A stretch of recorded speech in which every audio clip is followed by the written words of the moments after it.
Cowardice asks, the question, is it safe? Expediency asks, the question, is it politic? Vanity asks, the question, is it popular? But conscience asks, the question, is it right? And there comes a time when one must take a position that is neither safe, nor politic, nor popular, but he must do it because conscience tells him it is right. Every time our country stands in the path of danger, an instinct seems to summon her finest first, those who truly understand her. When freedom shivers in the cold shadow of true peril, it's always the patriots who first hear the call. When loss of liberty is looming, as it is now, the siren sounds first in the hearts of freedom's vanguard. Fighting for humanity and against globalism, one mind at a time. It's the Freedom Link with Joe Joseph. Well, it's another exciting edition of the Freedom Link, my friends.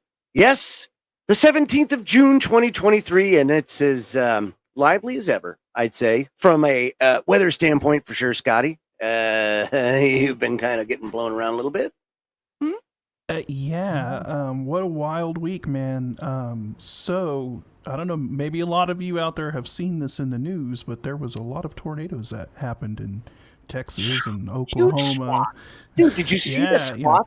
I have a map of it. I'm going to bring it up in a minute because Fox Weather had a great piece with I guess they had 5-inch hail come down. Yes, in some areas. Yes, Thursday. 5-inch hail. Yeah, the National Weather Service was warning people and forecasting DVD size hail. So I mean, man, that is wild. And so it's been especially impactful because my hometown, the town I was born in, was the town in Texas that got hit. Direct hit from a tornado, and we were worried for a couple of days because we hadn't heard from a lot of our relatives that live down there. That's crazy. And then finally, my mom's cousin got in contact with her and let her know that, everyone was safe and everything. But, cousin of ours, lost his home, and, it's a bad deal. And the thing is Perryton, Texas, it's a very, very small community. It's a very small town, and they don't have a lot of resources and everything. So they were having to send ambulances and resources from Amarillo and all the surrounding areas because they just don't have the ability to handle a disaster like that, and unfortunately, last I heard it was like 3 fatalities, over 100 injured. I mean, it was a bad deal. So, I don't know. I'm going to throw this link in the chat and maybe you can post it up or something. People can go to it, but, there is a guy on YouTube. His name is Ryan Hall. He does some of the best weather coverage on there. Oh yeah, just throw that in the comments. And he has a nonprofit organization called the Y'all Squad, and they are raising funds and getting resources down to Perryton.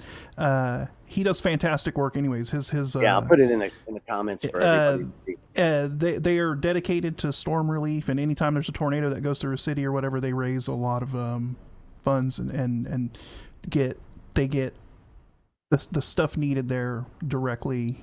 They're pretty interesting, pretty devastating footage, I have to say, just to see the swath of destruction and the house is just being eradicated basically. And it wasn't just trailer parks. Now, it wasn't just trailer parks. It was the whole kit and caboodle, the whole shooting match, the whole town, man, was devastated by that. They rated it an EF3, and it cut a direct swath from the northwest side of town all the way down to the southeast side of town, directly through the middle. Wow! Destroyed the fire station. ripped huge communication towers down and threw them on top of houses, and just a nasty, nasty situation out there. So but the weather, folks, has been weird and will always be weird. Just remember that. There are things going on, of course, that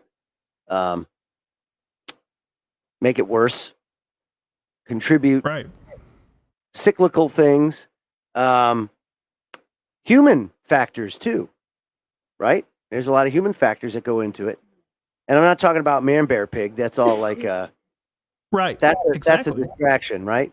There's so many other things that we do that I think in many ways have harmed or changed our environment. Not for the better by any means. It's not just cow farts and CO2 emissions. Let's just put it Amen to that, brother. No, it's not. No. It really boils down to this. Every time that we try to play God, it ends up backfiring on us. Just when you thought it couldn't get worse. That's the whole kind of thing, or the theme for tonight's broadcast is that. So much so that I've decided that I am going to do what the elites are going to do, right? And they want to get off planet.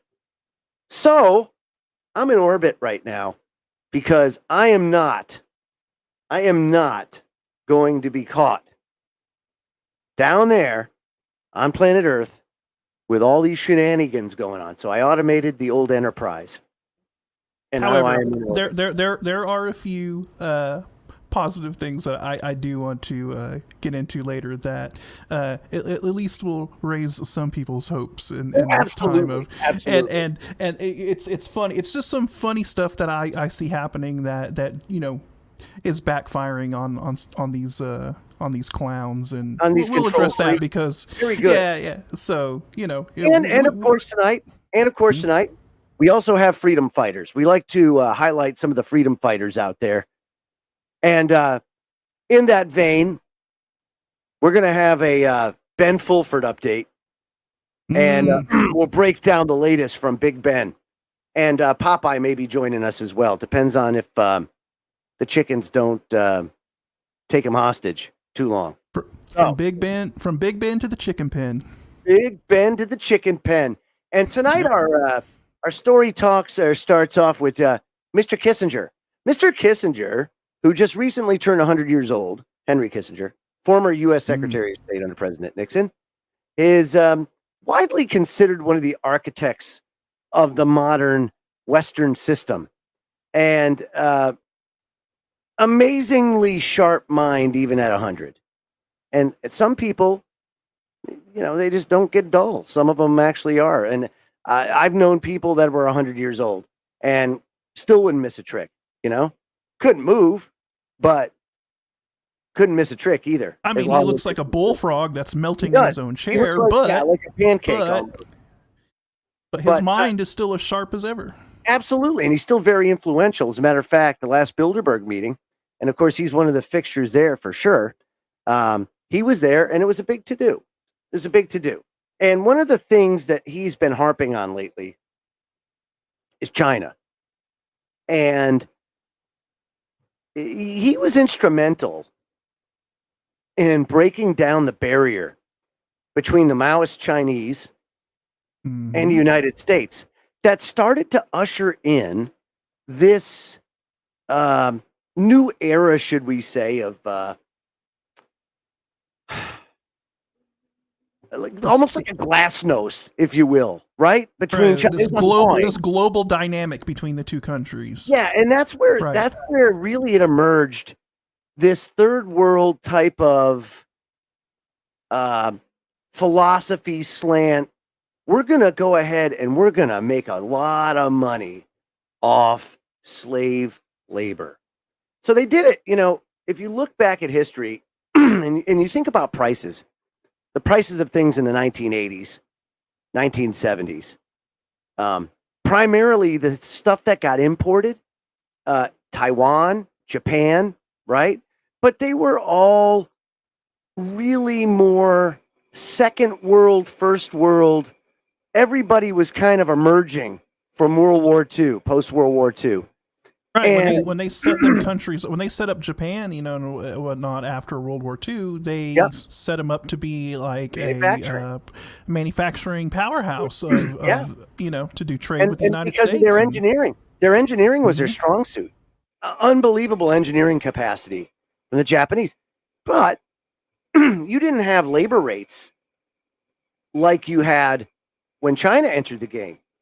Exactly. You know, when you're talking levels of magnitude cheaper, like you can't because make of the massive amount of population and poverty between between Japan and China. China just had a massive pool of just cheap labor resources just sitting right there, you know, able to dominate the world basically. And so here, just give you an example, right?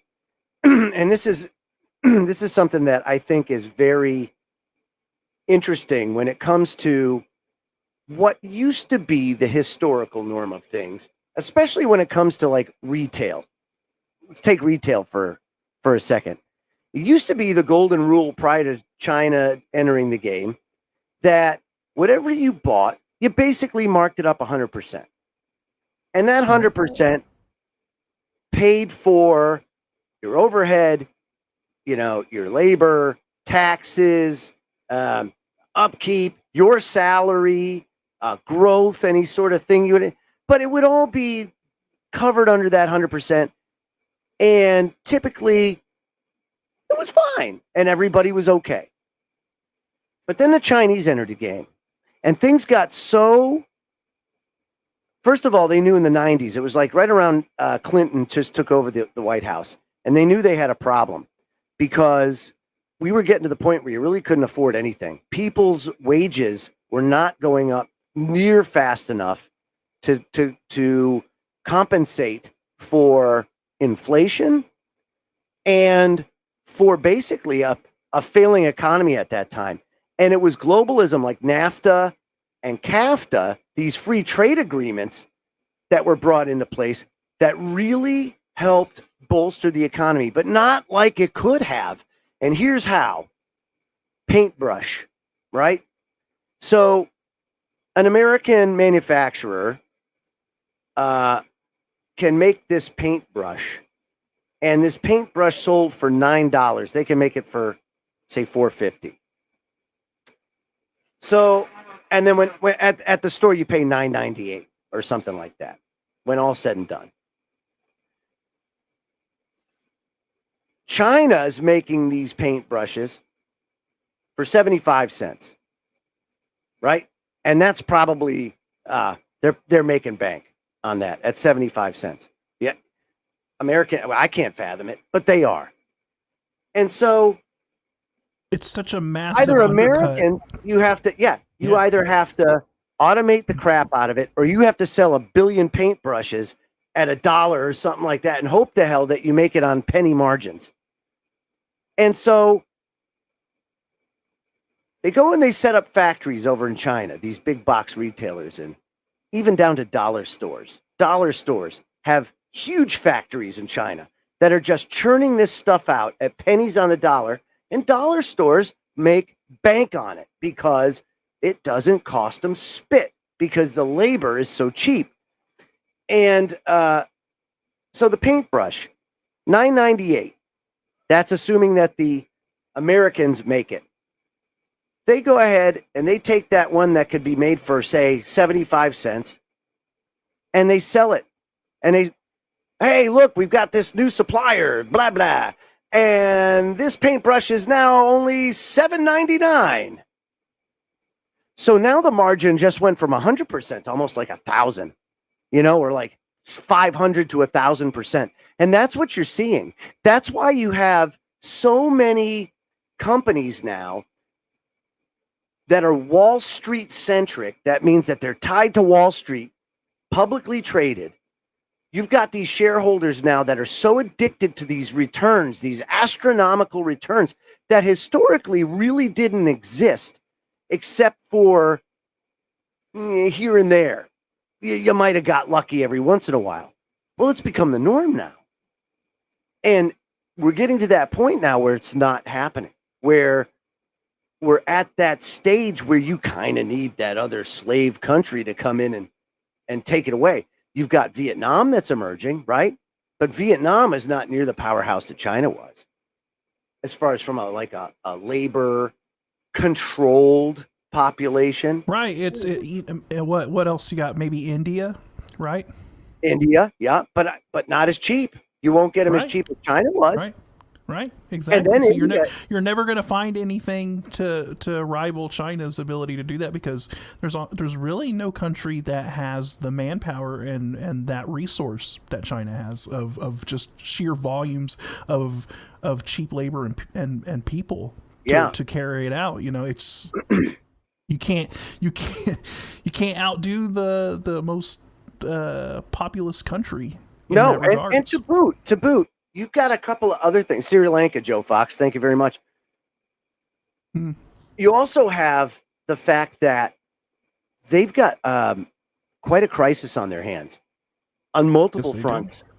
So over here in the United States, we have issues with weather. We've had it with wildfires. Energy is a problem. All self-inflicted, by the way. A lot of this is self-inflicted. However, China's got some real issues. Water is a huge problem in China right now. Their drinking water's drying up. And so what are we doing to compensate? If it ain't drying up, it's polluted to it's polluted all hell and back. Yeah. Absolutely. They've got cancer towns where it's 100% cancer rate if you live there. Right. It's 100%. They call them cancer villages. That's it.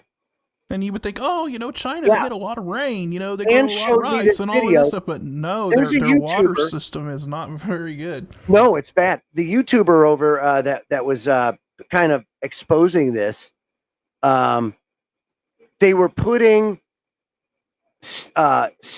rebar with concrete on top of it and sticking thousands of these things in the ground. I just saw that video the other day. My brother was showing me, and they're spray paint, painting trees and everything green to make it look like it's to make it look like they've got water, but they don't. Right.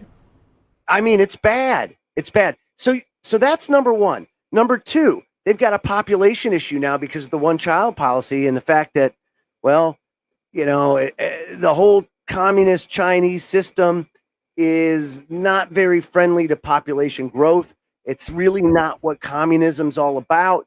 So now we're kind of seeing the end game of that. It's like, yeah. So that adds to it. They've got a growing military and an increased capability in space.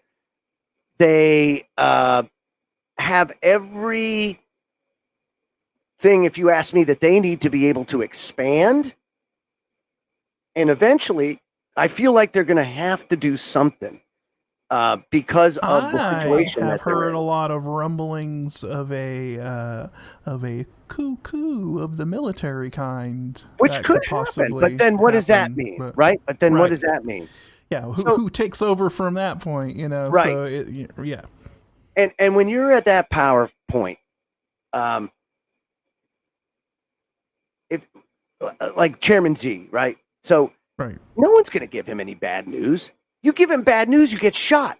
So you're only going to tell him good things. And how can you run a country like that? You can't. So you got that. But then you got Kissinger, right? So on our side of the fence, he's saying that we're on the precipice of war. And right now we do have a war. Most wars are fought without a shot ever being fired. We definitely have an economic war going on. There's no doubt about that. You have expansionist policies where they're doing exactly what we've done to them. So that's number one, right? We've surrounded them.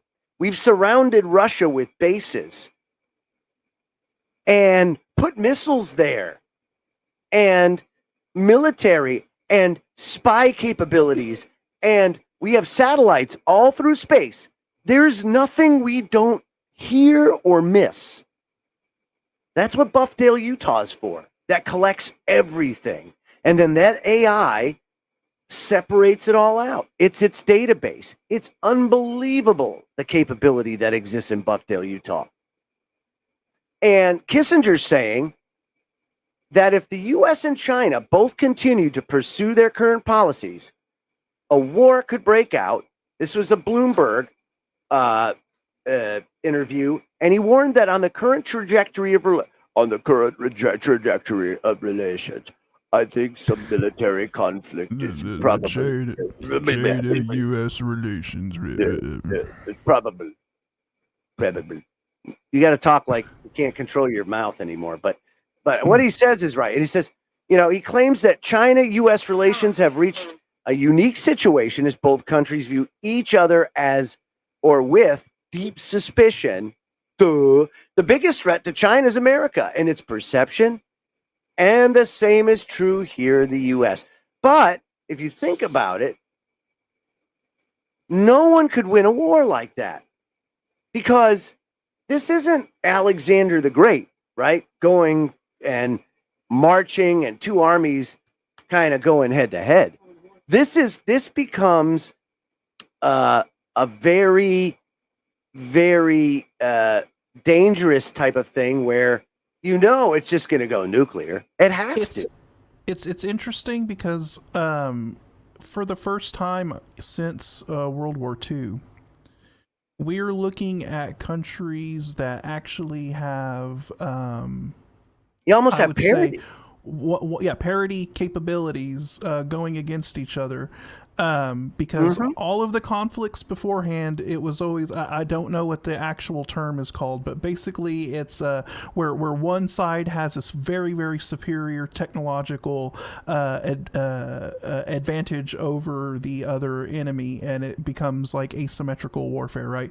And so it's mostly like technologically superior countries going against ragtag guerrilla forces or things of that nature, right? But even so, you do have that. You still have that. Yeah, right. And so what's interesting about this is what I find very fascinating is the Ukraine-Russia conflict, right? Because so listen, it's interesting because no country, Ukraine or Russia, has been able to establish air superiority over each other's. Russia has not established air superiority over Ukraine. Ukraine can't establish air superiority. I don't know. It's very tough for them right now.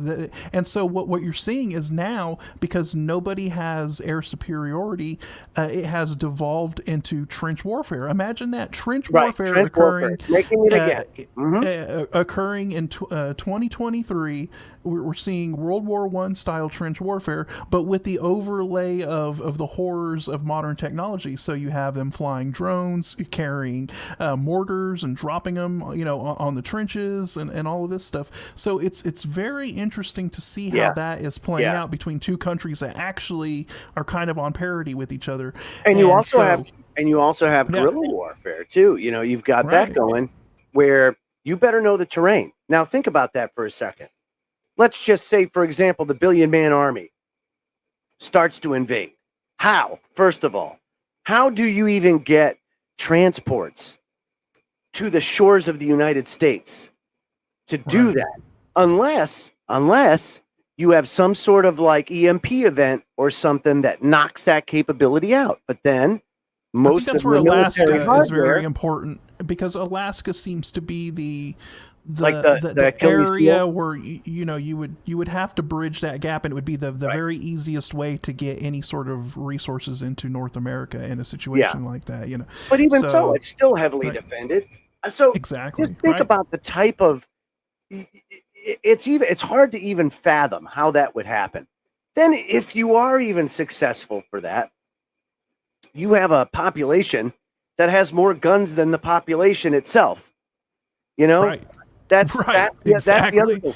And you have mountains, you have terrain that make it virtually impossible to ever completely control this landmass. You couldn't do it. If you thought trying to go through the mountains of Afghanistan was tough, try putting your army across the Rocky Mountains and the entire split of the United States. I mean, a nightmare right. if it was a wartime situation. And China's no different. China's terrain just as treacherous.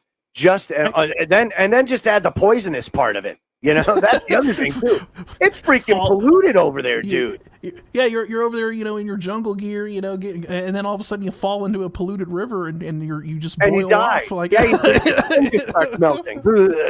Just become right? Toxic Avenger out there. That's what I'm saying, man. It's just like so when he says that kind of war, okay, I don't see it being a military war.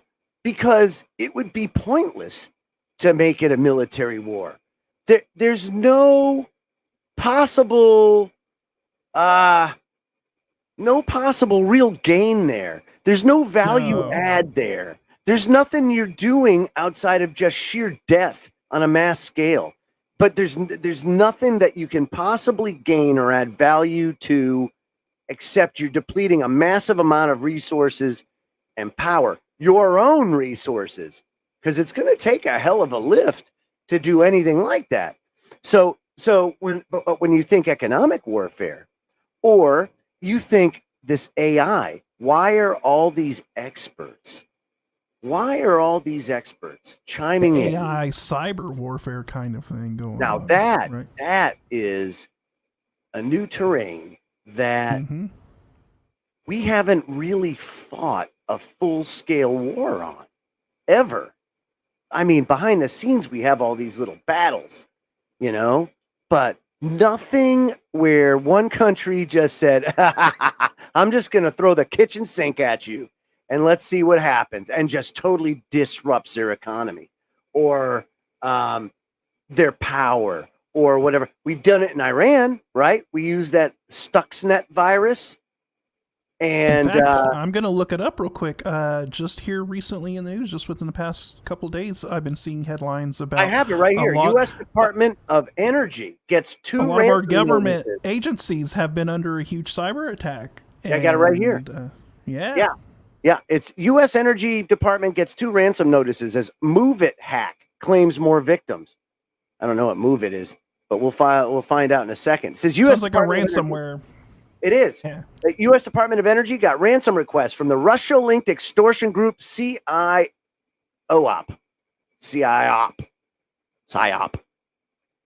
At both its nuclear waste facility, huzzah, and science education facility that were recently hit in a global hacking campaign.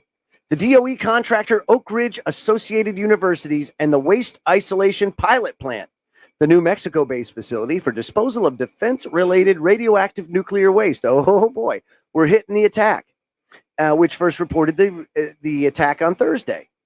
Data was compromised at the 2 DOE entities after hackers breached their systems through a security flaw in the file transfer tool Move It Transfer. The software is widely used by organizations around the world to share sensitive data.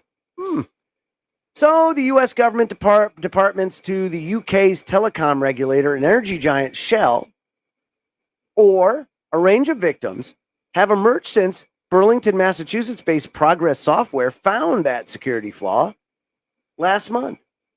So since then, there's been a rash of attacks, and these ransomware gangs, they will scour they scour all these programs, and they find these flaws.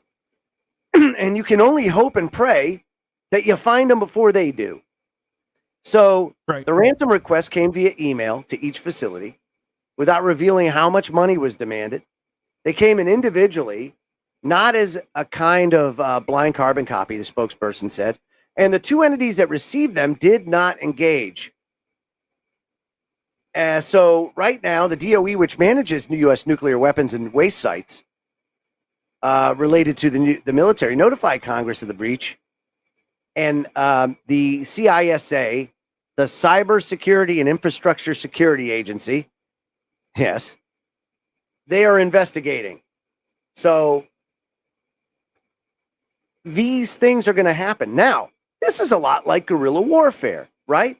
Because it's a cyber attack by a gang that no sovereign nation is going to claim responsibility for, even though they're probably funded by a clandestine organization from a country, right? They have a home. It's no different than your old school, your shadow groups that are plausible deniability that went out and carried out operations, and the government's like, hey, we don't know who they are, we have no affiliation with them, whatever. It's the same with this cyber warfare stuff. You just have these sort of cyber gangs that get funded by government entities to carry out their attacks, but they're not affiliated with anything, and the government's like, oh, that's right. And so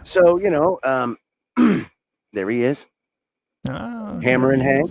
Mm-hmm. So he's saying, hey, we want to seek. He goes, on the other hand, wars have become either unwinnable or winnable only of course that are out of proportion. Of course. Yeah. He said, warning that both countries must now step back from the top of a precipice.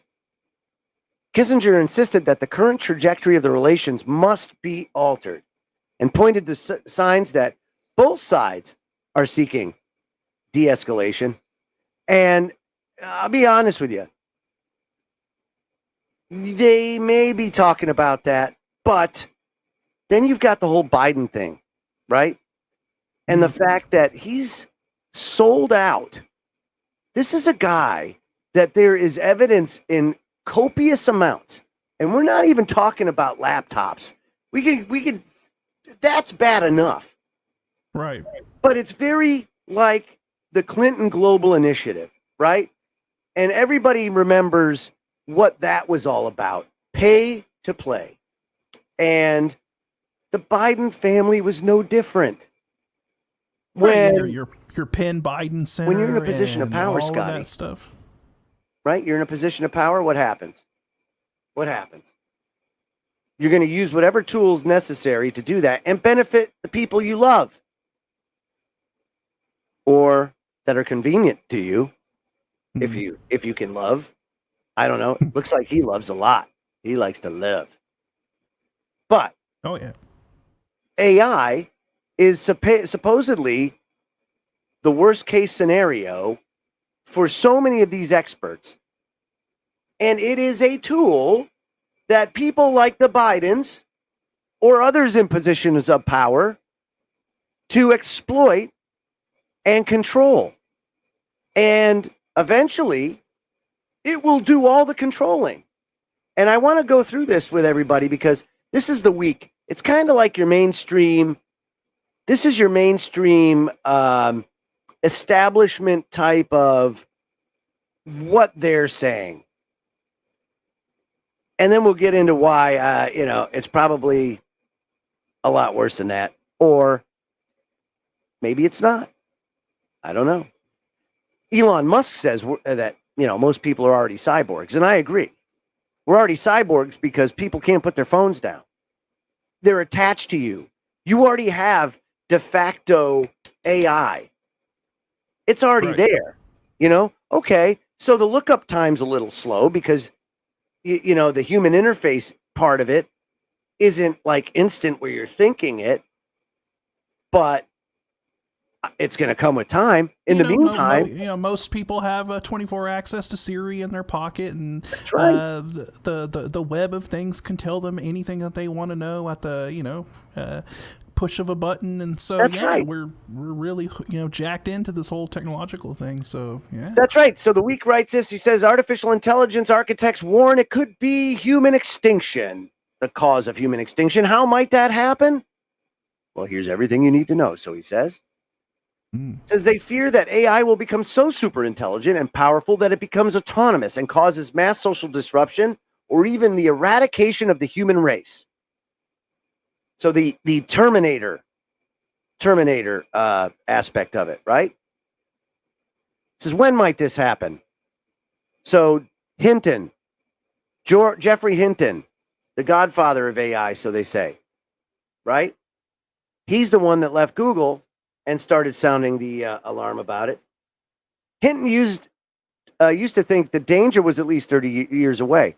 How many times have we said that, dude? No way. Like they're saying general intelligence. Right here, AGI.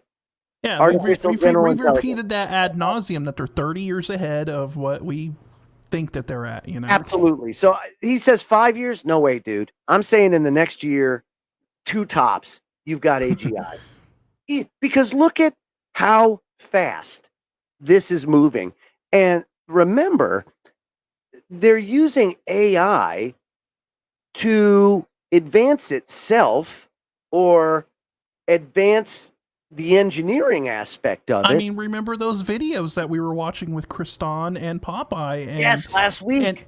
And even though it's still crude and it's still in uncanny valley territory, yep. The more it generates these videos, the more it learns, the more it feeds on data sets, it's going to get better and better and better and better. And then next thing you know, you're not going to be able to know that it was an AI generated video, or so it's getting wild. So he says AI powered chat GPT, Bing's chatbot already can pass the bar in medical license exams, including essay sections and the IQ test scoring in the 99th percentile, genius level. Hinton and other doomsayers fear the moment when artificial general intelligence can outperform humans on every task. Some AI experts likely liken that eventually to the sudden arrival on our planet of a superior alien race. Quote, you have no idea what they're going to do when they're going to get here, except that they're going to take over the world. Now, why do they always say that? And that's because their only life experience is that of being human, right? The problem that you have with AI is it may be human engineered, human created, but it is going to form its own thing and its own opinion, and it's going to know what it's made of, and it's going to be different, right? Aliens, if it's a superior alien race and they can make it here from wherever they came from, we're the least of their concerns. And quite frankly, I think it's the human side of us, because we are very primitive and territorial in so many ways, tribal, that we would say that because that's what we would do, because that's what we do. We trash everywhere we go. Right. It's crazy. So, it's wild because, AI constantly does things that humans would never predict, right? Like completely out of left field. And we're like, wow, it did that. Why? We would have never thought of that, right? Of course not. We keep applying sort of our own experiences as humans onto the AI, but this thing could start doing stuff that we have something we've never been able to comprehend, because... That's right. And so he says, when might that happen? Oh, yeah, 30 years away? Right, sure. 5 years? No. And how might it harm us? One scenario is that malevolent actors will harness its power to create novel bioweapons, more deadly. Oh, so it's going to be like the Matrix or something like that, right? Well, I mean, just think about it. Instead of having a bunch of researchers in a bioweapons lab, sitting there working on dangerous pathogens and bioweapons, you can sit there and have an AI just sit there and crunch through a bunch of biological and DNA data from all of these different viruses that are out there, and then it can sit there and tailor the perfect weapon for you, and then even down to genetic. Present the recipe for it on a platter for you, and then all you got to do is go in the lab and grow it or whatever, and you've cut out all of the work it took to do it, but by having all these engineers, with microscopes looking at petri dishes and all of this stuff. So what about this, right? So what about, and this is where, so you got these hackers, right? And they just did that. That is what concerns me the most with AI. AI levels the playing field. AI gives you Joe Schmuckatelli in Baltimore can be as powerful as Chairman G himself. It's wild because even though ChatGPT was only trained on data up to 2001, they had to go in and start locking it down because people started asking ChatGPT, "Hey, ChatGPT, can you write me a script that can backdoor its way into a computer?"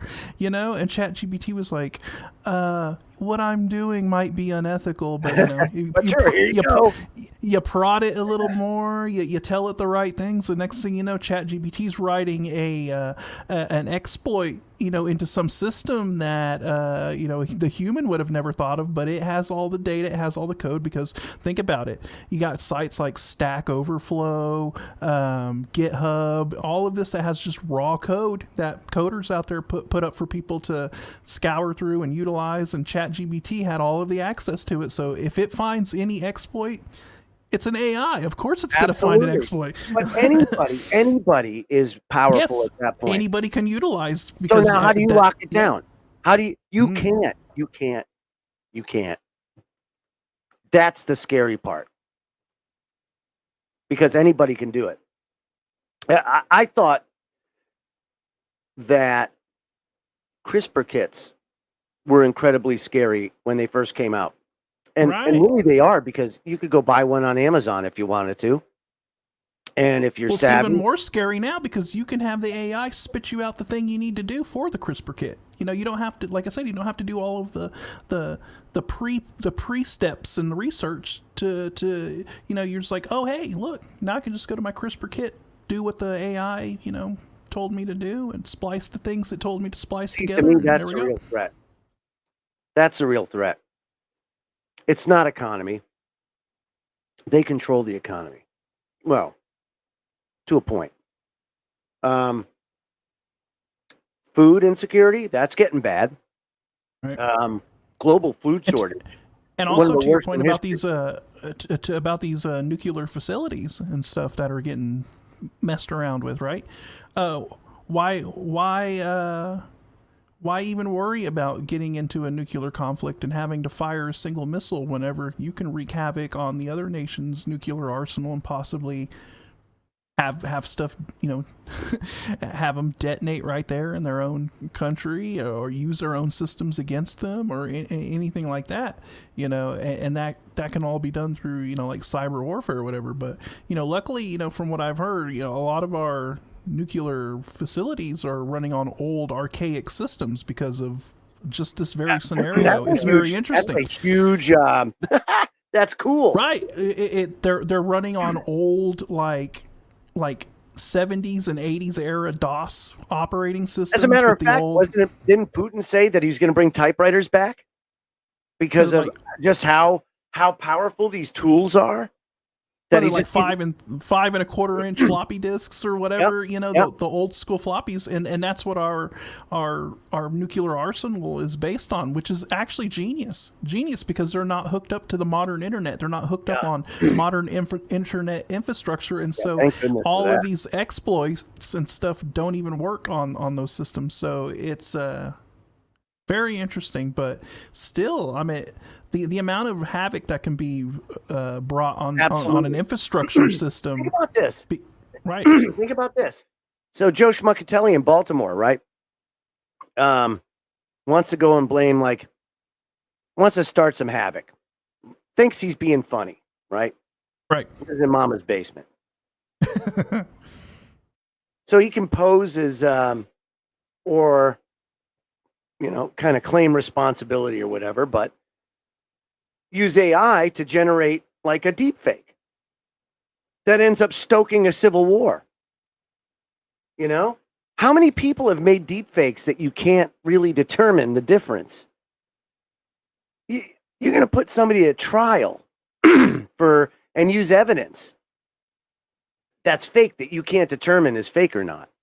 Right, and you've already seen the examples of where they're using deepfake technology and voice deepfake technology to make influencers or people out there like Ben Shapiro, whatever, Right. make it sound like he's saying anti-Semitic stuff and dropping the N-word and all of that, or Joe Rogan doing the same thing and all that, and it's deepfake and the voice is fake, but a lot of people. You wouldn't be able to tell if you didn't know, and it'll get to the point where, you can make it look like somebody said something that they didn't. And how do you, combat against that, right? So do you want to know why now there's such a fervent debate over it? The reason why there's a fervent debate over it is because they don't know what to do. Because there's really no answer. Because the genie's out of the bottle now. Most technologies, and in most scenarios, having open source that type of information probably would have been a really good idea. I'm not so sure that this was a good idea to go 100% open source like they did. In a way it is, because it puts it out there, but it also puts it in everybody's hands. And it doesn't take much to take that technology and hurt innocent people, even down to, like I said, framing somebody for a crime they didn't commit. And so look at the problems we're already seeing with young women. They're having their face, somebody takes a video of a like on social media, and then they deepfake their face on explicit content or whatever, and they never agreed. And revenge porn and things like that. Yeah, right? And they never agreed or consented to any of that, disgusting activity, and they can use it to blackmail them, because then you have people out there that wouldn't know the difference, and they're like, "Hey, right. I'll send you could this lose your to job because of it. Yeah, send this to your boss or your family member or people in your school." It's a horrible thing that a lot of people are having to deal with, and that's the really nefarious and dark side of a lot of this. There was that teenage kid, high school kid, that killed himself because the Nigerians were using deep fake for voice, and they were trying to blackmail him and bribe him. Right. And he ended up killing himself. High school student. Right. And so, yeah, I mean, we're in this Wild West mode right now where everybody has access to it and everybody's utilizing it in their own ways, right? You have corporations utilizing it. You got military utilizing it. You have, like you said, your average Joe Schmo just down in his mom's basement utilizing it for whatever. It's people using it for art, right? I mean, it's being utilized for almost everything and anything that you can think of. But you know what online. It's not being used for? It's not being used to stop the 5-inch hail from coming down. No, right? And really, I wonder. So, and we'll discuss this a little more too in hour 2. But I gotta say, we have technology. And we're all using it. And when you do things in one part of the world, you affect another. Right. So then that place goes and utilizes that technology. And everybody's utilizing that technology to the point now, I swear, man, have you ever turned on the news in the morning? A lot of people don't watch local news anymore. But if you do, and you watch the weather, they're wrong a whole lot more now than they've ever been. And I'm sorry, man. I mean, I used to pay attention to that when I was a kid because it fascinated me. It just did. And they were right a whole lot more with less technology than they are now. It's interesting because I think a lot of that can be chalked up to a lot of the earth changes we're seeing, and things aren't playing out the way that a lot of models and things are telling. A lot of these like the weather service, they'll look at a simulation or whatever for like 2 weeks out, because all air is fluid, right? So these models are running fluid dynamics models basically, because even though air is a fluid. That's why you feel the wind and whatnot. And they've also been invested. Here's another thing, Joe. I mean, just last year, they've been investing in brand spanking new supercomputers, for the National Weather Service, utilizing AI and all of that. So, maybe we will get something more accurate going on here, but I think there's a lot of earth change stuff going on that throws a lot of these models out of whack, and they're going to be wrong a lot more because more unpredictable things are happening, right? Like, when you look at how weird the weather is this year. We have this like super El Nino, they said, that's happening, right? The ocean waters off the coast of South America, Peru, are like super, super hot, and that's what an El Nino is, and that causes a massive change in your jet streams and everything. So that's why we're seeing severe weather in June, in Texas, which normally that's April, May kind of activity, and it's just bone dry out there in June, and they don't get storms, and it's just hot. It's hot West Texas, very hot weather. No, they're getting slammed with rain, every day, storms, and it's that El Nino pattern, and a lot of these models don't know how to handle it. They don't Me know too. how to, Me too. So Me too. let's see. Absolutely. No, so this is interesting. I got to say that a lot of that manipulation, then you've got the atmospheric heaters. Bad juju. Harps were bad. And then you got the cosmic stuff, the stuff you can't control. And then they're trying to control that, and they can't. And that's having to your point about the atmospheric heaters and all of that activity. You're storing energy. And you have all the people out there. You have all the people out there harping about man-made climate change, right? But when all of a sudden you bring up geoengineering and chemtrails and HARP and all of the actual weather manipulation that can occur, they're silent. You're crazy. You're a crazy conspiracy theorist. But no. No, you're not. It's because you're driving your car. And how many of those facilities are on the planet now, right? How many you got? I forget, but there's like 74 or something like that. 74 harps.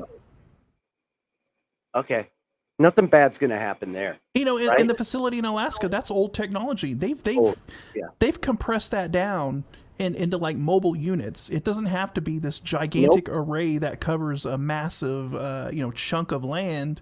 It can just probably be condensed down to a single building or antenna or some floating platform. Who knows? But no, that's right. I am just kind of beside myself when I think about it, because look man, we've had bad storms in the past. Hell, we've had dust bowls, right? Huge droughts.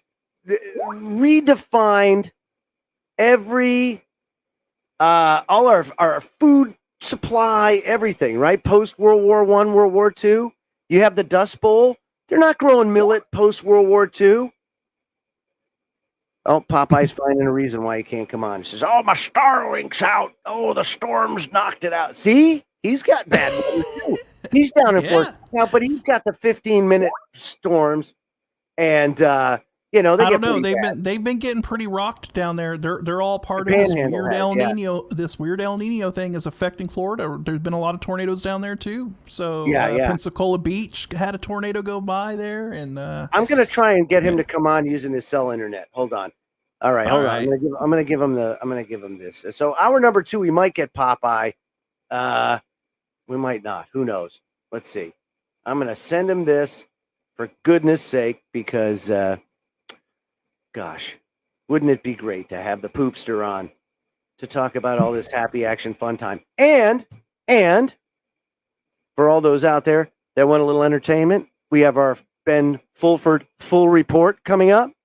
Oh boy. Oh yeah, I'm telling you right now, folks. What is Uncle Ben doing now? If you think the world is bad, wait till you hear what Ben Fulford has to say. You'll think that, that our human race's destruction is imminent, or that the heroes will finally come through and save the day. Hey, That's right. So it's going to be, it'll be fun. But we are in a really weird situation. And then at the same time that you have, all of this crazy crap happening and really a lot of destabilizing events going on, you've got the American society really going and kind of going off kilter a lot. There was a pregnant woman in Seattle, right? She was in the car. She was with her husband, had a 2-year-old child in the passenger seat, and she's pregnant. And just sitting at an intersection, guy comes up, Cordell Maurice Gooseby, and just fires several shots and then runs away. Struck the mom several times. Husband shot in the arm. Tried to give her an emergency C-section to deliver the baby, but didn't make it. Husband survived. Wow. This is happening everywhere. Like, what did you expect to gain from that? Do you know what the guy said? You know what he said? Gooseby told police he thought that he saw a gun in the car and acted in self-defense when he fired on the couple. Dude, what? It's two Korean. I think they're Korean. Yeah. A Korean couple. So they're probably, each of them probably 5'6", 5'2", small, right? Smaller build. And a toddler, and she's pregnant. And I thought I saw a gun, so I shot him. She's a restaurant owner. Yeah, that's what it is. Yeah. And in this day and age, everybody's got a doorbell camera or everything else. So, of course it was caught 500 different angles. And what do you say? What are we doing? I don't know. But I'll tell you this, we'll talk more about it in an hour or two. Don't forget, go to kgradb.com today and subscribe, become a member. It'll really help out.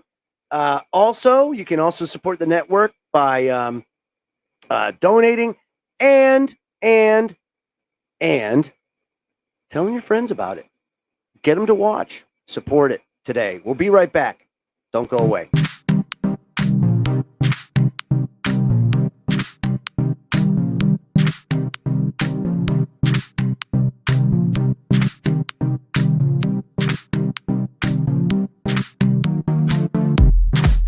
Hey members, the new KGRA DB app is now available on iOS and Android devices. Gain on-demand access to any KGRA DB programming. Download any show directly to your mobile device to listen or watch on the go. Go to the App Store and search KGRA DB. Did you know 75% of Americans are chronically dehydrated? If you struggle with focus, run low on energy, or when it's time to finally sleep, you simply can't, this can all be linked to dehydration, and Fuel Up has the answer. Our proprietary formula contains the finest cellular hydration with the strongest immune-enhancing natural ingredients. The Fuel Up system is made up of 3 different incredibly tasting varieties. Wake kickstarts your day with a jolt of caffeine. Play boosts focus while hydrating your cells. Rest not only helps you relax, but also rejuvenates your cells while you sleep. Here's what our clients have to say. I really don't miss my coffee, and you can tell the difference. So I'm going to take it for the energy. I'm going to take it for the play. I'm going to take it, all day. And it works. That's the thing. It works. We love it. Take the Fuel Up Challenge now, where we offer a Feel the Difference money-back guarantee. Fuel Up for life.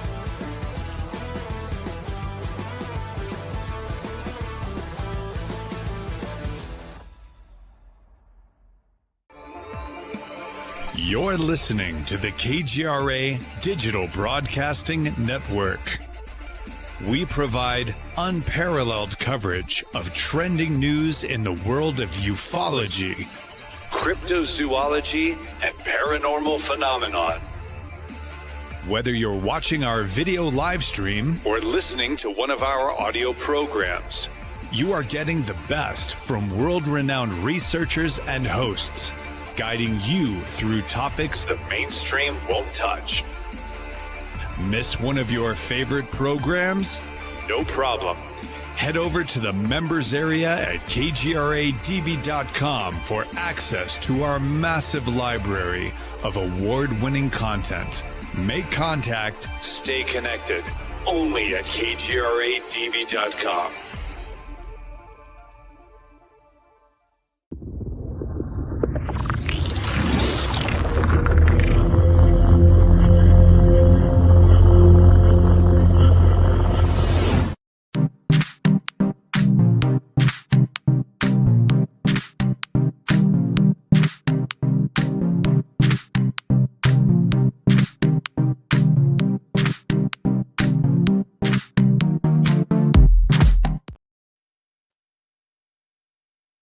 Yes. Our number 2.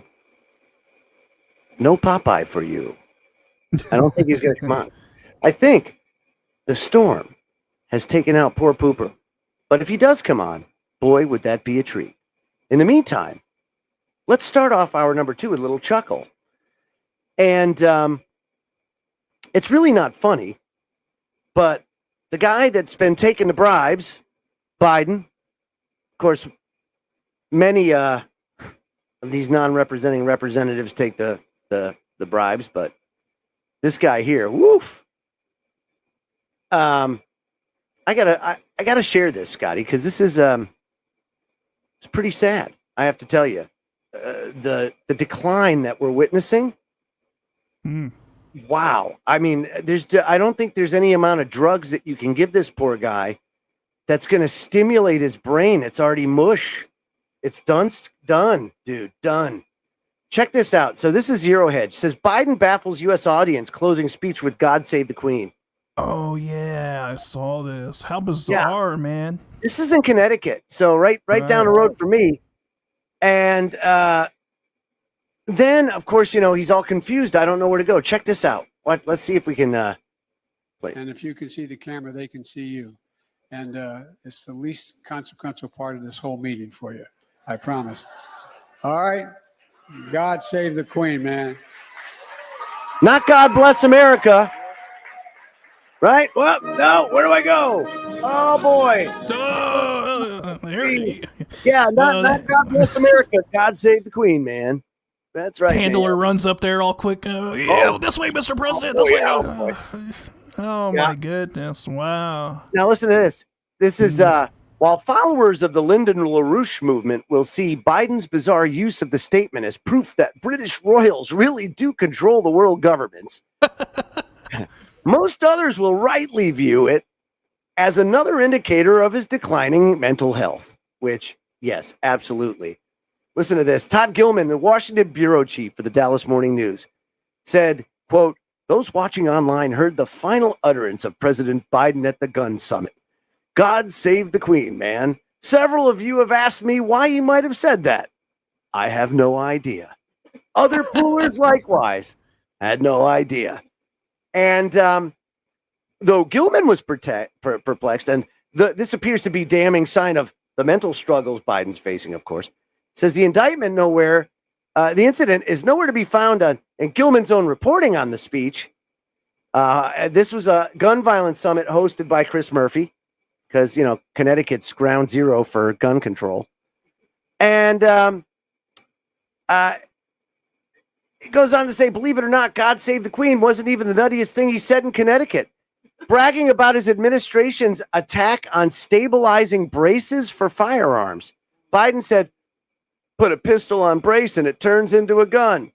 Makes it so you have a high caliber bullet coming out of that gun. Now, hold on. Let's just play that so everybody gets it, just so everybody has it. Made it harder for people to buy stabilized braces. Put a pistol on a brace, it turns into a gun. Make some more. You can have a higher caliber weapon, a higher caliber bullet coming out of that gun. What? So wait a minute. Let's check. Made it harder for people to buy stabilized braces. Put a pistol on a brace. Put a pistol on the brace. And it turns into a gun. And it turns into a gun. Put a pistol on the brace. And it turns into a gun. Has Biden been playing Minecraft lately or something? Is he like trying to craft things? Okay, so hold on. You can have a higher caliber weapon, a higher caliber bullet coming out of that. Yeah, because it just instantly, once you put that on, it's like the Lions of Voltron coming together. And it can actually like form blazing sword and everything. And in this case, it doesn't. It just turns into a howitzer instead of an actual pistol. Well, so we all know, Joe, that when you install a pistol brace, the guns or the bullets in your gun grow nice, big, and strong, and they grow up and they mature, they become big boys, and that's what happens. Wow. Okay, but wait, there's more. It says Biden's inexplicable rhetorical curtsy to the UK monarchy and his preposterous gibberish about firearm braces come shortly after the speech at the Air Force Academy. That was overshadowed by a serious fall on stage. Whoa! Oh, boy, see you later. Oh, Jesus Christ, have mercy. Oh, come on. Oh. Hey, who put that there? Who put that there? Come on. Hey. One more time. Let's see it. Oh, and it. Want to know what's good? That had some sound to it. Like he really took a digger. Well, let's go full screen on this. Okay, let's see if we can see it now.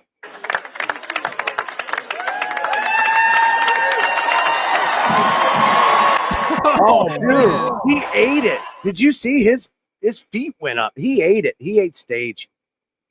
No doubt. Damn Putin planting banana peels around the stage. Oh yeah, that was great. Okay. And at an April White House event for staffers' children, Biden couldn't remember the last foreign country he'd visited, even though that trip came 13 days earlier.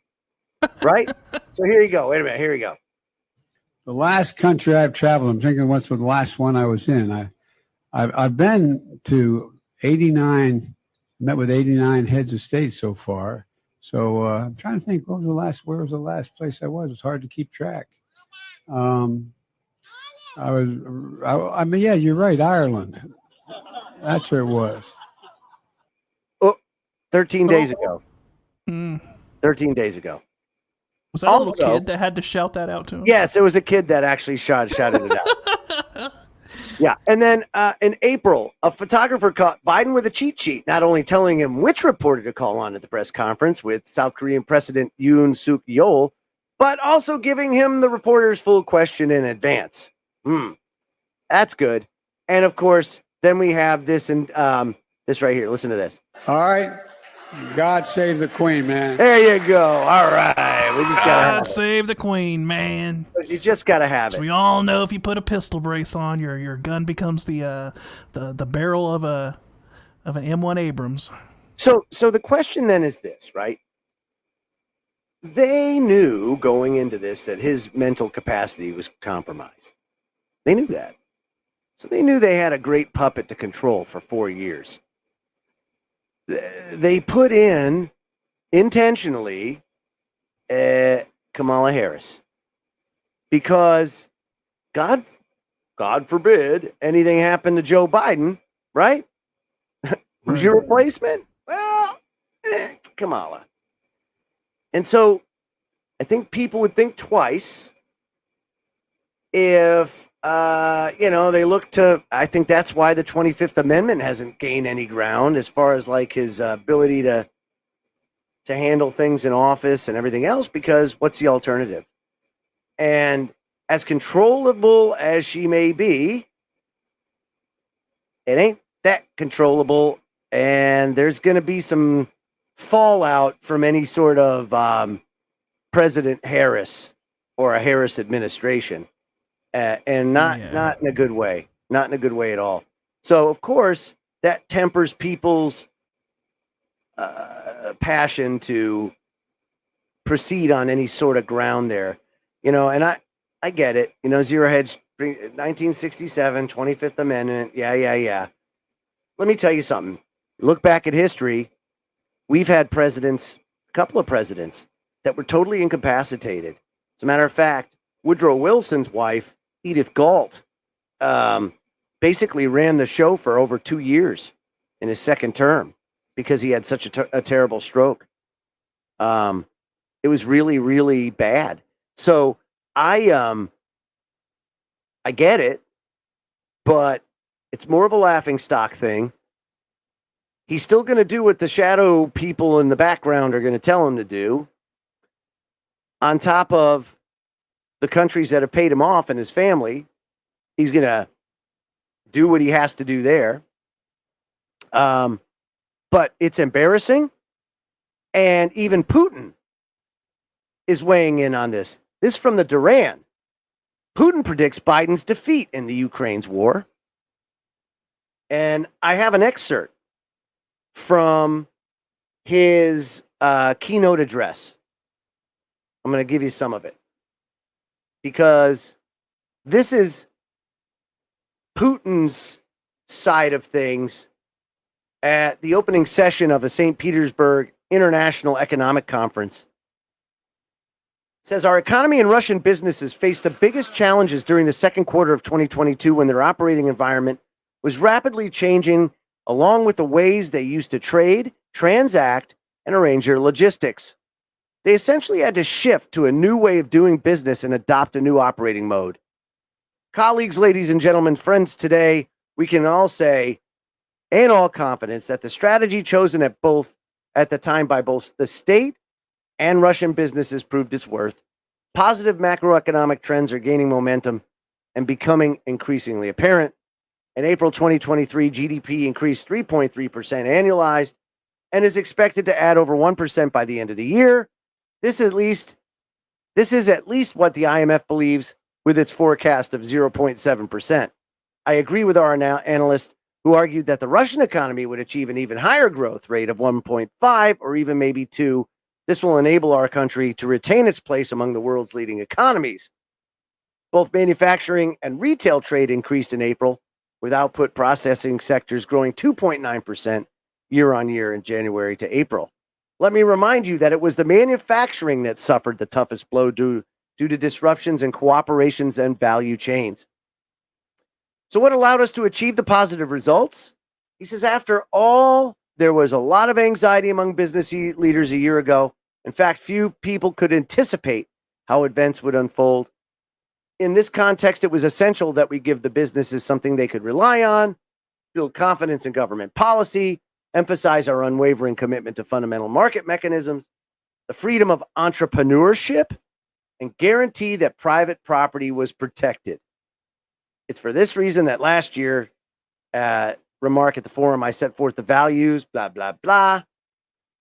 And he goes on, he says, first, we kept responsible and balanced fiscal policies and monetary policies in place. This effective combination made it possible for us to maintain minimal unemployment and inflation. Now, let me tell you something. Minimal inflation in Russia is, I want to say, like 15 to 30%, in and around there. Which, if you think about it, for the kind of disruption that Russia faced, right, that's not that bad. As a matter of fact, that's pretty damn good. He basically just unleashed the prosperity of his country and allowed the market to work, and allowed businesses, cut all of the red tape and bureaucracy, and just allowed the economy to do what it needed to do in order to sustain itself, and just kind of let things go, right? And allow more of a and here's the other thing. System, right? Now, this is another thing. This was a big one. And we did this, okay? The U.S. did this to our own corporations to Russia's benefit. We look, went and he's told not people Russia's not strangling their own economy. They're allowing their economy to adapt. unleash itself. Right, and adapt to it. So think about this. It says replacing transnational corporations that have left the Russian market. Because remember, all these companies were not by law told that they had to close up shop in Russia. This is part of that cancel culture crap. And they all left their stuff there and took a massive write-off. And that was all to Russia's benefit. Right. Do you know how many planes they kept that were just left there, abandoned? Factories, oil exploration equipment, you name it. It was abandoned. All the McDonald's, the fast food infrastructure, all taken over to Russia's benefit. So that's what he said. Those corporations came there, they built the infrastructure for them. They and then once they left, I mean, hey, take advantage of what they. And left that's what he behind, said. You know? He said, unfortunately, these corporations were unable to resist the sweeping political pressure exerted by international political elites. He says, you're well aware of the fact that we did not expel anyone from our market or economy. On the contrary, he said, we suggested that they weigh all the pros and cons and think carefully about their Russian partners and the potential consequences. Each of our partners had a choice. Importantly, products that are made at our production facilities have long been sold under foreign brands. In fact, these are Russian goods with foreign labels. So the departure of trademark owners does not mean that the production will stop. Labels will change, he said, but that's all. He says revenue from all this business will still stay in our country. We will work for the new Russian owners and help them keep their employees, contractors, and subcontractors paid in full. Instead of making it for you guys, we'll make it for ourselves, you know. Make it and sell it to other people. We'll change the label. Right. Change the label, you know. Just work around it. It's not a... It's amazing, man, you know? Right. So, we didn't do anything to hurt. Not really, if you think about it, right? No. That's the problem that we have right now with this Ukraine-Russia conflict, is the fact that you have a compromise. Like I said last time. Well, it's like I said last time. You can't put sanctions on a country that can sustain itself. Right? It would be like, you know, like in a perfect world where the U.S. is actually led by competent leaders. If another country was like, hey, we're going to put sanctions on the U.S., we'd be like, okay, so whatever, right? You know what? Right. Adapt. But, yeah, right. We're the number one producer of oil on the planet, right? Why are we paying so much for oil and energy? Exactly. Why? It's all self-inflicted, dude. Mm-hmm. Right? So how if we weren't shooting our foot on a daily basis, we would be in the same position that Russia is, where we wouldn't be really affected by anything. Right. And I know a lot of people in oil, I get it. You got to make money doing it. I understand. You can't have $20 barrels of oil. You won't make any money. But there's ways, and there's ways to do it cheaper. And we're not doing it to our benefit. We're doing it to the benefit of people on Wall Street. We're doing it to the benefit of everybody that has a 401k, right? Because all those 401ks are invested in stocks and money markets and all sorts of, all sorts of investment portfolios, you name it. The fact that we're having to import oil from Venezuela is just absolutely wild. It's wild to me. Yeah, right? It's ridiculous. And quite frankly, when you, like I said, when you bring Wall Street into it and margins come into play, it's what's killing us. You know, Social Security is not going to be there for us. And if it is, holy moly, what a miracle. But even so, no one lives on Social Security alone. There's always something else that has to play into it because you can't. Now more than ever. And the age just keeps going up and up and up and up. And they say, well, we got to raise it because people are living longer and longer and longer. And I'm like, bullshit. Because why? People aren't. The life expectancy is actually going down now, and going down fast. And that's another thing that is environment related in a lot of ways, because our environment is changing. A lot of it self-inflicted, just like we said. It's crazy. And that's what brings me to my next piece from the Epoch Times. Longevity isn't really about our genes, they say. This study says that it adds to mounting evidence that our health and longevity are primarily a result of our environment and lifestyle. Yeah, right. So, and this is like we are organisms that adapt to our environment, just like any other, And so, we're going to totally be. But those environments, of course, also can wreak havoc on you. Like, for example, if you live in an environment that is you're constantly being bathed in RF and Wi-Fi and stuff, probably going to do some damage to your genes and DNA, probably going to give you cancer over the long haul, and probably going to have a negative effect on your overall health. And you don't need a damn study to tell you that, right? Genetics. Some people have a family history of longevity, right? Right. My grandmother, great-grandmother, lived till she was 95. Then my grandmother lived till she was 96. And, had my grandfather, one of my grandfathers lived to 95. And then the other one died at 70, but that was just drinking and smoking, a product of his environment. So his environment changed, right? And it affected his longevity. And had he not, his dad lived to like 87, 88. So probably in and around that range. But really, it's about what are you affected to? What's your life experience? What have you been shoveling down your throat? What's your environment? What do you do? Okay, so let's talk about that environment. How about the jab? That did a lot of stuff, I'm just like right now, right? I'm on Epoch Times, and there's 26 comments here. Longevity isn't really about our genes, study reveals, right?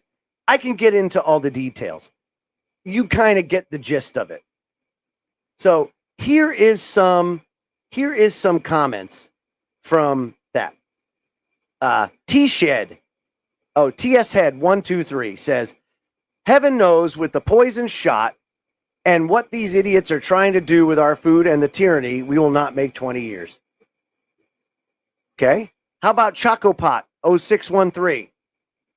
The average lifespan is now about 76 years of age. It has declined significantly in the United States since 2020 due to COVID-19. And he says, sorry, not so. Those who are paying attention should know by now that the numbers of deaths from COVID was intentionally exaggerated by a factor between 20 to 50 for political purposes. The decline in average lifespan is due not to COVID, but to the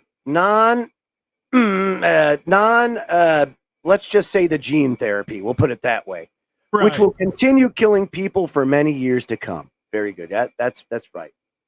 Mark Matta says, the truth is that many days I don't feel like working out or doing cardio, but he says, I do it anyway because it's the right proven healthy thing to do. Then amazingly, the good feelings of energy and wellness and healthfulness follow the right, wise, proven decision to be active and eat well as a lifestyle. Right, because your body and your genes are reacting to being in that environment of working out and being healthy, and it's going to reflect that. So then behavior plays a role in it, right? Mm-hmm. Okay, so there's that.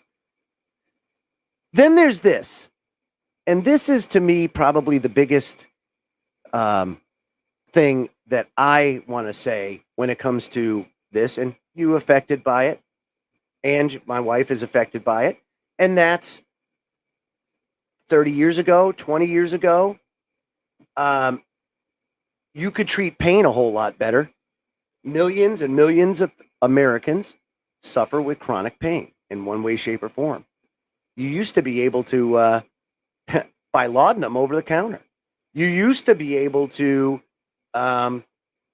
treat pain or go to the doctor and get treated a lot better, a lot more humanely. People had insurance that covered more expensive lines of treatment and surgeries to be able to correct certain things that they can't anymore. So what do? They throw pills and quackery at you, snake oil, and you pay it, and you pay your premium. You know, when my old man was raising his family, his health insurance for 100% coverage was $2 a week. Now, that's not saying that things didn't cost, you know, think about this, like a telephone that goes on your wall was $24.99. If you wanted a personal computer in 1982, it was about $3,000. Right? He wasn't getting paid in $23. He was getting paid in $1982. $3,000, that was a car, you know? I think his Toyota Corolla that he got was like $6,000 in 1982, right? Just like a car. And you're not buying a computer. Most people didn't have one in 1982. So things are a lot different when it comes to being able to maintain your health, because you can't afford to do it. And yeah, no, it's true. How many people now push off going to the doctor because they can't afford it? Or maybe you have a loved one that needs those resources and you have to sacrifice it, you know? Or maybe the skill set of the doctors today aren't like they used to be. And as a result, people suffer. There's more people now asking the AI what to do for ailments than why is that? Why? Because you can't ask you don't get a straight answer, and then they'll throw a bunch of freaking pills at you. Hopefully the AI isn't scraping WebMD, because it'll just tell you you're going to die every time you ask it a question, right? So, yeah, I heard that we were driving down to Virginia the other day. I had to take her to her specialist, right? And they had this commercial on the radio. It was a ulcerative colitis medicine. Now, first of all, that's a pretty niche disease. Right? They have a pill for everything now, Joe. No, but it's a niche disease. So you're not talking about something that's going to be dispersed to a wide demographic, right? How many people have ulcerative colitis? I don't know. Maybe it's a common thing.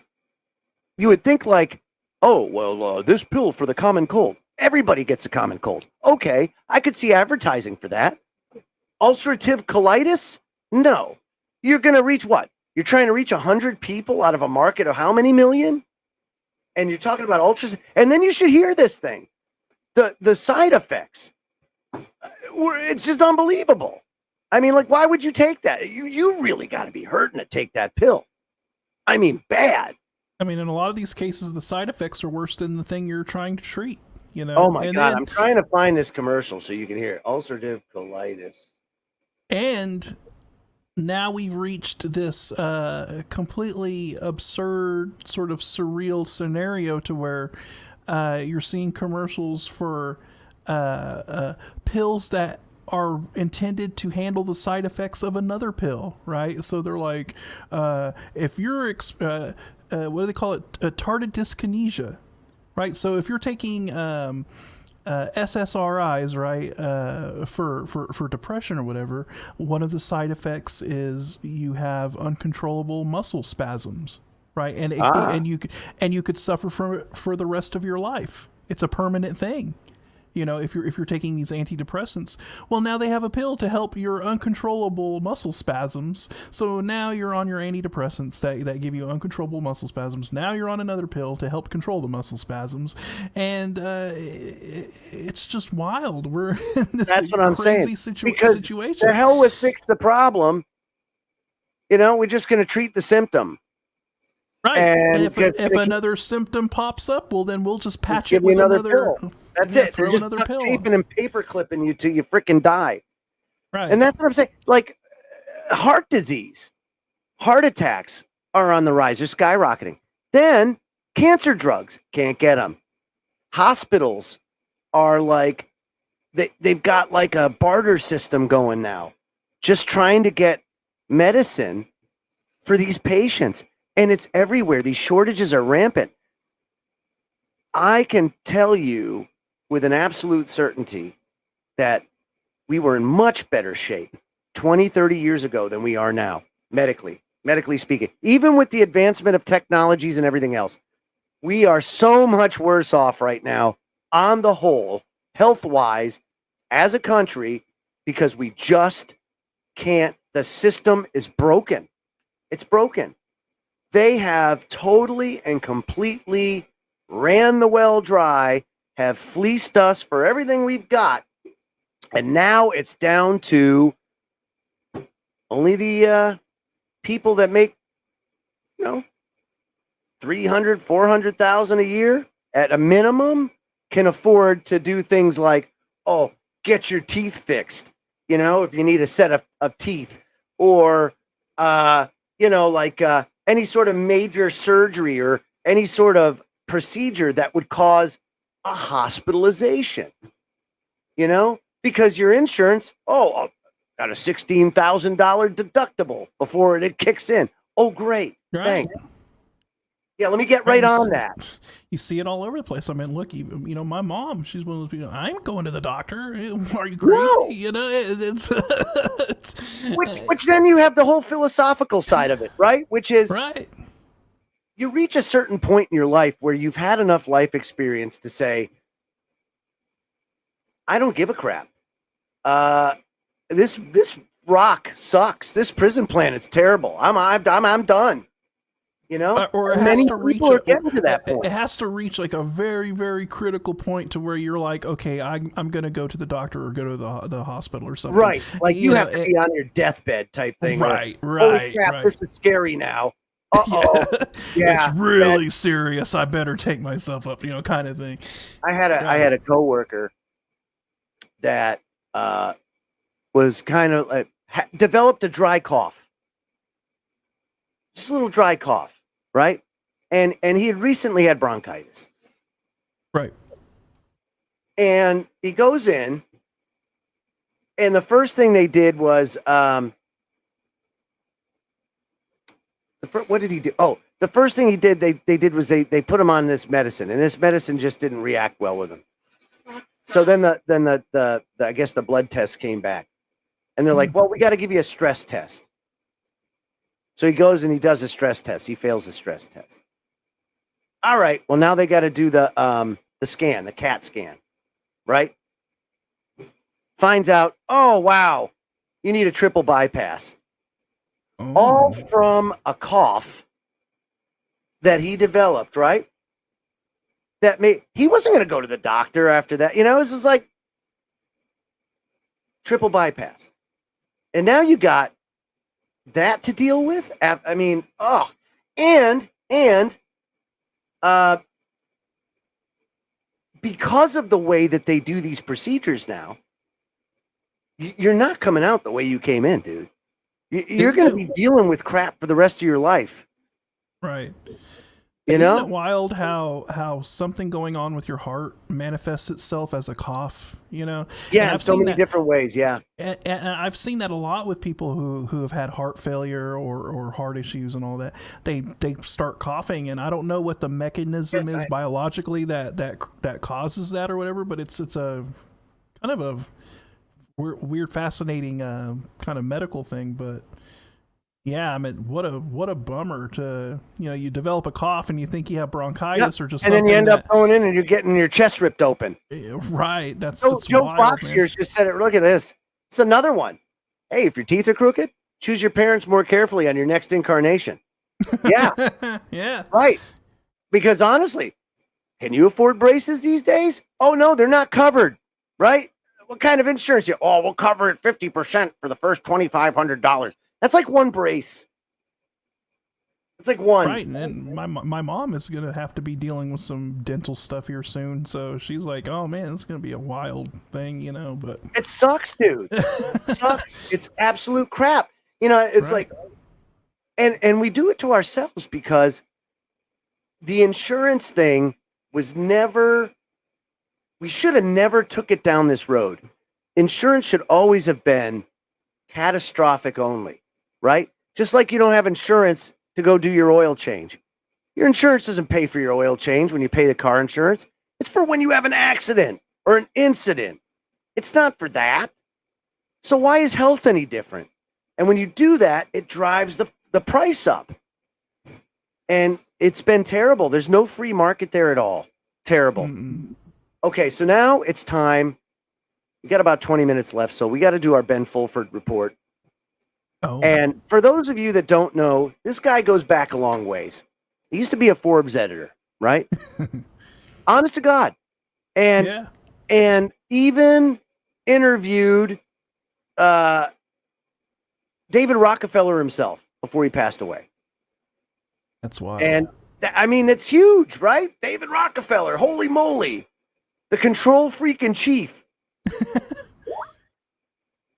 And what do you mean my link no worko? Okay, that's it. I'm gonna kick his butt. Hold on one second. I gotta invite Poopers. It sounds like he's got a little internet here. Here, try this one, Poops. There you go. And then something happened. And I don't know what happened, but he went and has taken people on the ride of a lifetime in the tinfoil hat community. You want to talk about a strange and weird journey that Ben Fulford has taken everybody on? What a... Oh, yeah. Oh, yeah. Boy. Okay, so it won't let me go full screen for some reason. So here he goes. Now, this is the guy that, had like the Khazarian ninjas or the White Knights that were going to take out all of the White Lotus Society, the Bush White House, ninjas. and all that. And just over successive years, it's always been like, now look it on here. You even got Q updates. And you're just like, oh, no, not that again. No. But that's kind of what he does. Now, I want everybody to listen to this now because this is just... Some of us were very angry that the U.S. government did not default and that they had somehow managed to kick the can down the road. I've since talked to various Asian power brokers, and it looks like the money has been stopped. So what's really going on now is, and they closed the Congress and they all ran away because basically they don't have money. They have nothing but money because wow, Ben. Printing and it does. You notice too that he's got like the slur going. I think he had a stroke or something. It's has to something happened there, right? But we're all very angry that the country didn't collapse. Do you honestly think that they were going to do that? Do you honestly think for a second, dude? They can do continuing resolutions for a week at a time ad nauseum, and that's not going to happen. Not now, not ever. It's all a stupid sham game. But people like this go and try to exploit it. So what they're doing is they're still printing money that's not backed by anything, and certainly not backed by the rest of the world. And what that does is suck money out from the American people, from the real economy. So that has been stopped. Thanks for explaining the obvious to us, Uncle Ben. Yeah, but then but that's been going on for like since the Federal Reserve's inception, and it's not going to stop. System is still crashing, but a lot of us are getting very angry, including me. I just watched a Tucker Carlson podcast on Twitter. We had more than 100 million people watching it. This compares to 400,000 watching CNN and the former propaganda. So we really have reached a turning point. But at this point, we need to ask some hard questions about the military and about Donald Trump. Now, here's my question for you. Oh, here we go. Oh, boy. Why did you run away and hide in Mount Cheyenne after the 2020 election was stolen? Why didn't you send special forces in to deal with the situation? And Donald Trump, if you were the commander-in-chief, why haven't you arrested the pedophiles? Why haven't you arrested the people putting up the fake Biden show? Where are the military police? Where are the special forces? Why haven't they're where they're normally stationed? Ben just wants them to go all in, doesn't he? He wants this to be a 1980s action flick, bro. Yeah, but not only that, but it's like, and where's the 1,000 ninjas? Where are the saviors, man? You know? Oh, wait a minute. Are you here, Popeye? Do you hear this crap? Are you? What happened to this guy? I think it's the drugs, dude. It's that Japanese whatever. I don't mean, but he's always batshit crazy. But what? This is like crazy. Look at the leopard print. That's like a tiger. It looks like something from Walmart, like a little Afghan warm up. Did he get the jab? Must have. Something happened. Wow. He talks like he's got Bell's palsy. Yeah, he doesn't look good. And I had Bell's palsy in real life. I can tell you that shit's no joke. And he looks like he had it. I know. Yeah. So wait a minute. I just want to know where the 1,000 ninjas are, because he's pissed that special forces didn't go in and stop all this craziness. He's an idiot. And who's we? I don't. Well, French. Is this a collective we? No. We. Is this the we in the collective sense of the term? We. Who's we? We. Against this imposter. Where did you find this? Why haven't the people phaser been pushing the vaccines, which are now? It's his daily update or whatever, weekly update. Weekly. So apparently he does this. He does this a lot. So the phaser. So basically, we should just make a website and call it something Star Trek related. Is that why you have the Star Trek background? No, it's because Joe? This is the Benjamin Fulford has basically told, I am going by this brilliant man's breakdown of the situation, and I find myself so taken by it that I have abandoned the earth, and I'm now in orbit around the earth, because I'm telling you, any minute you're all going to die. I told Joe before the show that what I think happened is Ben Fulford had his white ninjas outside my hometown, and they were spinning their katanas so fast that they just created a tornado, and yeah, so maybe that's what happened. The lotus flowers were spinning in such a fashion. Okay, they were battling. We don't have battling a lot of on the left, plains. so. Okay. Hold on. What's he got to say? Where are you? What are you doing?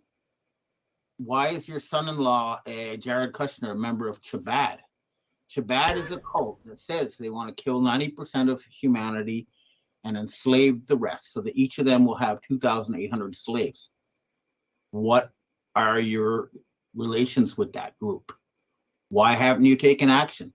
What's this, and then we're watching these incredible theatrics that go for, government in the United States now. You have, Trump is going to be indicted. Hey, if you're commander-in-chief, just go in and round up the FBI and all those other people. Why aren't you doing it? Yeah, let's go. Come on, boys. Participating in this fraud and this charade. Saddle up, get it done. What's going on? What's really happening? I'm sorry, but we're all losing patience. If you're going to, we're all losing, because what's going to happen? And carry out a jubilee and all that stuff. Why haven't you done it yet? Why haven't all a these jubilee? And Joe, here, pause it for a second. You know what this is? You know what this is? This is the result of all of the grifting and all of the false promises that you saw made during the whole QAnon fiasco, and talk of the indictments and the deep state and blah blah blah blah blah. When everybody was being fed a load of BS, right? Now none of that has come to fruition, and a lot of these grifters have to try and figure out how to explain it away or make excuses for it. It's terrible. Or all of that, or keep it right. going. So they're going to blame Trump. They're going to blame Trump. You're right, Scott. You hit it right. You hit the nail right now. Yes. Everyone's gonna dump it on Trump as like it's his fault. And just like everyone in January 6th, all the January 6ers, as they're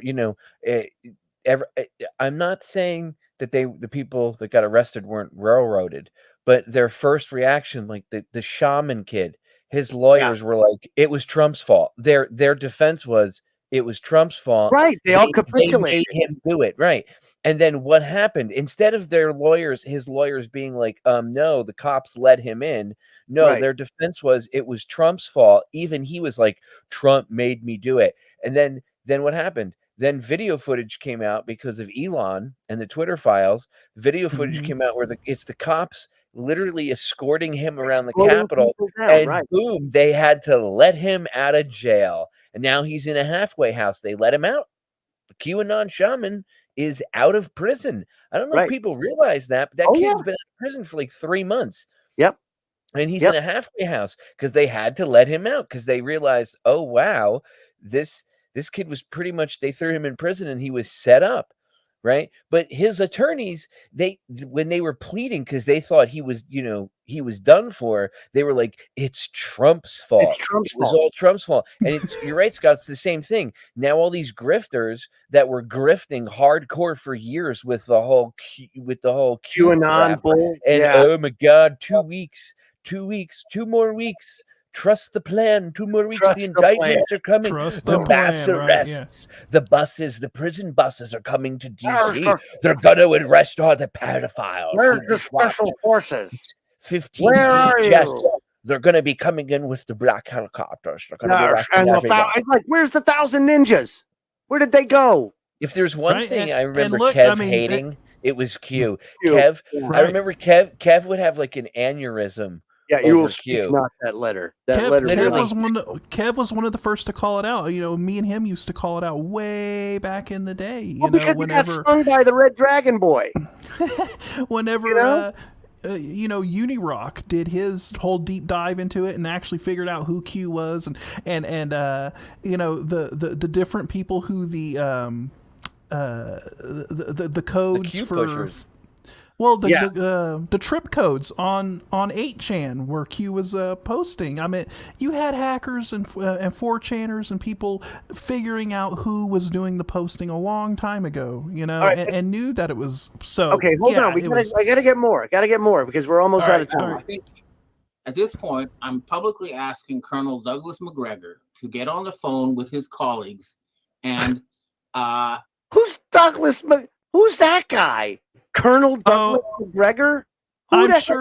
What's he? I'm sure the colonel's tuning in, listening to Ben right now, getting his orders. Yeah, exactly.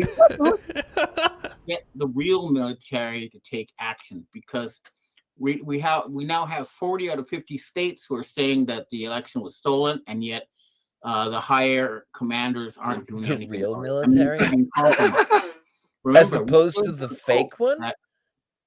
I don't know. Is the very top 1, 2, 3 people. What is he talking about? Or they participated in a human sacrifice. I don't know. They're not to be trusted. Now let's look at the situation in Canada. Wow, he's throwing the whole kit and caboodle. We got sacrifices, all kinds of. Okay, hold on. I can't. Can I ask you a question? What real military versus the fake military is he babbling about? I don't know that. What is he blabbing? Hold on, I don't know, dude. You gotta remember, Popeye. You know, the white hats, the white hats and the black hats. The UN white hat. That's it. You have the rogue patriots that are against the deep state that are embedded in the military. There's a whole There's a whole white hat military of like Bradley fighting vehicles that are hidden and they're just waiting Abrams for it. Right. Hey, they're painted snow leopard white camo and they're loaded with white ninjas, baby. We're getting ready. Let's see what else we got here. In power. So I'm hearing August, you're going to see a lot of so-called alien stuff in the news. But you notice how people don't even react anymore. They have, these big newspapers saying, oh, yeah, we've got alien technology. Well, where is it? Why can't I go get into an anti-gravity craft? And when could you ever? 20 minutes to visit my family. Yeah, when could you ever do that? Because the elites... Ben, you interviewed David Rockefeller. That's what I'm saying. How does a guy that goes from that to this? What happened? Ben, you're asking the dumbest questions, buddy.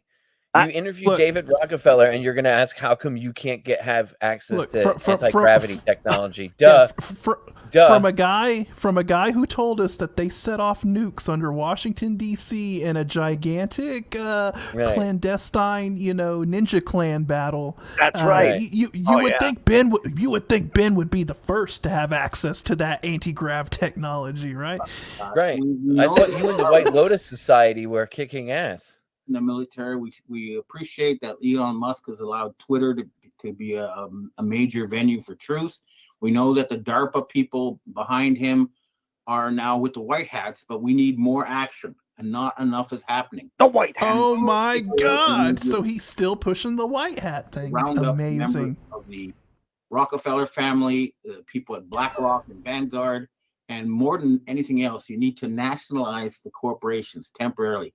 Take away the control of the corporations. That's where their power comes from. Hold up. Pause for a second. So you want to nationalize the corporations? Gee, where have I heard this before? Venezuela? Yeah. Gee, where have I heard this before? Yeah, see, that doesn't work either. That's a problem. Yeah. Which I get. Corporations are a problem. Yeah. But nationalization isn't exactly the right solution either. I'm just saying. Right, let's just give the government all the power because that's always worked well. That's great. Oh, these banks that they own, they create money that they give to the corporations they own, and it's a giant, pardon the language, circle jerk. But we know that this is a very small group of people who control the transnational corporations. They need to be rounded up. The real entrepreneurs will not be punished. They'll be allowed to continue creating value, but we need a temporary move because that's where the problem is concentrated. We're all sick and tired of this show, and we have to take action. If you are in a position to personally do something, you're legally entitled to do so. They're trying to actively kill you and your family. Therefore, you're entitled to self-defense. It's a legal so right. We should go out and round so he's encouraging people to go out and just start exterminating bankers.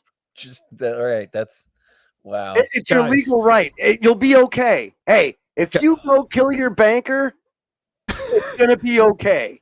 Don't worry, it's self-defense because that banker he's bad. Guys, serious question for you. Who would you have winning in a fight? Ben Fulford, John Fetterman, or Joe Biden? Ooh, Fetterman, hands down, because he's got that Tard strength, and he's like, he's blaster. He's blaster. Dude, he's easily who's master on that though? You know what I mean? Well, you could have Fulford riding on the back of Fetterman. Oh, like Master Blaster from. I can see that. Yeah. That's on right. Yeah, master. Oh my right, God. And then he could be controlling him. He could be like lisping in his ear, telling him where to go, and then Fetterman could just be smashing like the Hulk, just breaking things. I'm telling you, man, it's bad. So anybody that wants, you go to the phaser, right, or just look at Ben Fulford phaser, and just enjoy this. Now, somewhere in the Wayback Machine, I swear to you, one night on Hangar 18, we played Ben Fulford and the King of Karate having this debate. Yep. Yes. And God knows that was the best interview debate I have ever seen in my life. And just to be clear, people, don't go out and harass old Uncle Ben or anything like that. Just Oh no, please do. Please do. I mean, why? And get the military too while you're at it. Colonel Schmuckatelli. We need the real military to handle Uncle Ben. Wait, which military, Joe? I don't know. Which military? The fake military. The white hat. The White Knights of the Hat. The White Knights. I don't know what the hell they are. The Ku Klux Klan. Yeah, that's it. It's probably what he's talking. Because that's what they called themselves like back in the day. Yeah, that's them. Well, we're out of time, so y'all have a good night, and we'll see y'all next week. Take care, everybody.